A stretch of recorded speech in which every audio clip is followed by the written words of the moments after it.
Hello friends, আজকের recipe chicken rezala. 1 কিলোর উপর মাংস নিয়েছি।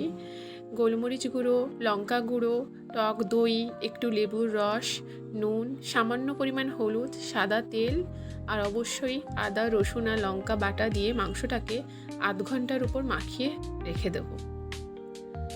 আর একটা মিক্সার গ্রাইন্ডারে 10টা খানিক কাজু, চালমগজ আর একটু পোস্তর আলাদা একটা পেস্ট বানিয়ে রেখে দেবো। আর অবশ্যই এখানে পেঁয়াজ বাটা লাগবে।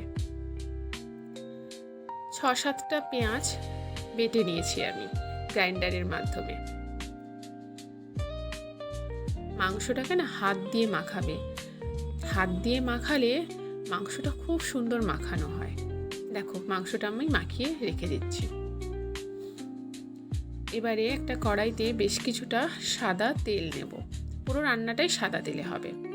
শুকনো লঙ্কা, এলাচ, লবঙ্গ, দারচিনি আর কি বলতো কিছুটা গোটা গোলমরিচ ফোড়ন দেব। ফোড়নটা হয়ে গেলে তারপরেই ওই যে গ্রাইন্ডারে পেঁয়াজটা বেটে রেখেছিলাম পুরো পেঁয়াজ বাটাটা দিয়ে দেব। পেঁয়াজ বাটাটা দিয়ে একটুখানি নুন দেব, দিয়ে ভালো করে পেঁয়াজটাকে ভাজবো। ভাজার পর একটা টমেটো গ্রাইন্ড করে রেখেছিলাম, টমেটো গ্রাইন্ডটা দিয়ে দেবো। তারপরে সুন্দর করে ভাজতে থাকবো। যেই পেঁয়াজ টমেটোর একদমই কালার চেঞ্জ হয়ে যাবে, বাটা পেঁয়াজ তো ভাজতে একটু সময় লাগে, তারপরেই মাখিয়ে রাখা মাংসটা দিয়ে দেবো। পেঁয়াজ টমেটো ভাজার সঙ্গে সঙ্গে দেখো আমি এখানে ধনে গুঁড়ো ইউজ করেছি।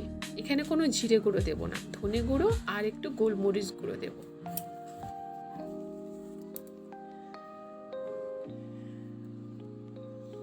দেখো, গোলমরিচ গুঁড়ো দিচ্ছি। ধনে গুঁড়ো, গোলমরিচ গুঁড়ো দিয়ে ভালো করে এই মশলাটাকে কষাবো। কষিয়ে যখন এর কালার চেঞ্জ হয়ে যাবে, পেঁয়াজের পুরো রসটা একদমই কমে যাবে, যখন দেখবো পেঁয়াজটা ভালো করে ভাজা হয়ে গেছে, বেশ তখনই মাখিয়ে রাখা মাংসটা অ্যাড করব। মাংসটা অ্যাড করে ভালো করে হাই গ্যাসে প্রথমে 3-4 মিনিট রান্না করব। গ্যাসের ফ্লেমটা কম হলে কী হয় বলো তো, আগেই মাংস থেকে রস বেরিয়ে যাবে। তাই হাই গ্যাসে বেশ কিছুক্ষণ 3-4 মিনিট রান্না করব। তারপরে ঢাকা দিয়ে দেবো। এবারে ঢাকা দিয়ে দিলে মাংস থেকে যেহেতু টক দই আছে, মাংসের একটা জল থাকে, বেশ কিছুটা জল বেরোবে। এই জলেই কিন্তু মাংসটা কষানো হবে। তারপরে আবার ঢাকা দিয়ে মাংসটাকে কষাবো। যখন দেখবো মাংস থেকে একটু করে তেল ছাড়তে শুরু করেছে, তখনই আমাদের ওই যে আগে থেকে পেস্টটা বানিয়ে রেখেছিলাম না, কাজু, পোস্ত, চালমগজের, ওই পেস্টটা অ্যাড করব। আমি যেহেতু একা হাতে ভিডিও করছি, তাই পেস্টটা অ্যাড করার সময় না আমি ক্লিপটা নিতেই ভুলে গেছি। দেখো, গ্রাইন্ডারে পেস্টটা অ্যাড করে দিয়েছি কিন্তু। এবারে কাজু পড়ে গেল মানে এবারে একটু সাবধানে নাড়াতে হবে, ভীষণ ছিটে লাগে। ঢাকা দিয়ে দিয়ে মাংসটাকে রান্না করব। বেশ কিছুক্ষণ রান্না করার পর এতে গরম জল অ্যাড করব।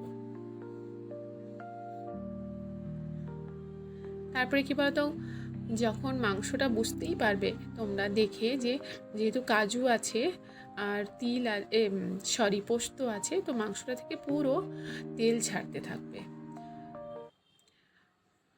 যখন একদমই মাংস থেকে তেল ছেড়ে আসবে, তখনই মাংসটা রেডি হয়ে যাবে।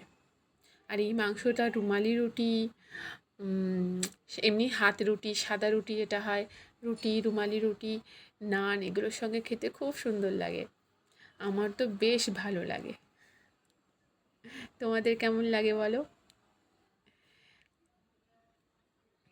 পুরো মাংসটাই ঢাকা দিয়ে কষাবো। আবার ঢাকা দিয়ে কষাতেই রেডি হয়ে যাবে।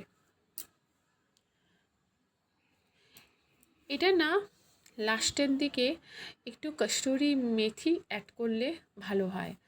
আমার কাছে তো একদমই নেই, তাই আমি আর অ্যাড করিনি। কিন্তু এরকমও খেতে বেশ ভালো হয়েছিল। কস্তুরি মেথি দিলে একটু আলাদা ফ্লেভার আসে, এই আর কি। দেখো মাংস থেকে কেমন তেল ছাড়ছে। মাংসটা এবারে প্রায় হয়ে এসেছে। আর একটুক্ষণ, তারপরেই মাংসটা রেডি হয়ে যাবে। আমার ভিডিওগুলো তোমাদের কেমন লাগে কমেন্ট করে জানিও। আর তোমরা যদি রেজালা এরকমভাবে বানিয়ে থাকো তো খুবই ভালো কথা। আর যদি কেউ না জেনে থাকো তাহলে এই প্রসেসে বানিয়ে দেখো, মারাত্মক হয় খেতে। অনেকে তো অনেকভাবে বানায়, এই প্রসেসে একবার বানিয়ে দেখো। চলো বাই।